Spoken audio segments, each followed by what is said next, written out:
All right, YouTube. Quick question. Might be a controversial one here, and I need your all's opinion.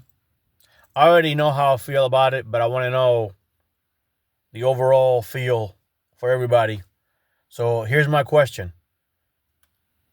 ceramic plates or steel plates? Okay. Let's do the pros and the cons with ceramic plate. Pros: lightweight. It will stop any fragmentation, any spalling. That's it. Cons: you don't get full coverage. Most plates, unless you're buying a really expensive one, you have about an inch around it on the perimeter that is not covered. You take a round somewhere in one of those corners in the edge, it could be detrimental. They have an expiration date. Depending on who makes it, if you drop it in the corners, it will begin to delaminate. If you get it wet and it gets inside moisture, it will begin to lose capability.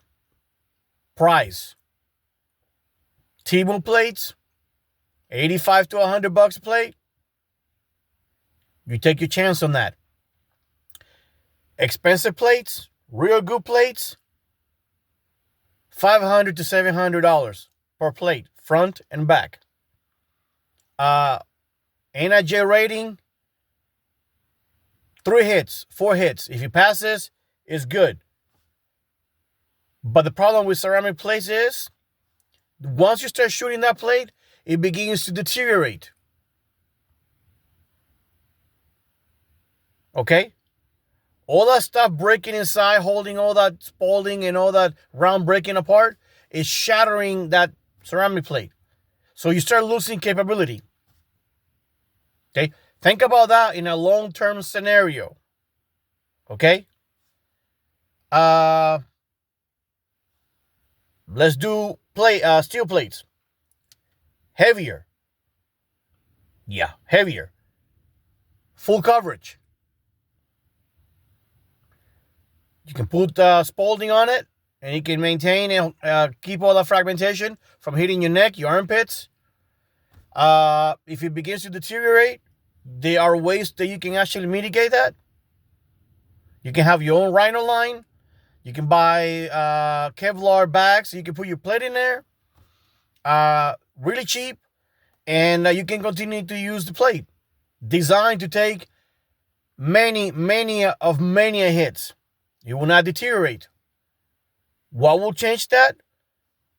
The length of the barrel, how armor piercing rounds, the distance in which you're getting shot from. Okay? Steel plates, good ones, the plus P ones, they are rated to up to 3,100 feet per second. Okay? They will stop those hot rounds. Ceramic plates, they will too. But the difference is, once you take the first shot of that ceramic plate, the countdown started. It begins to break down. Steel plates, if it stops it, you can continue to take hits.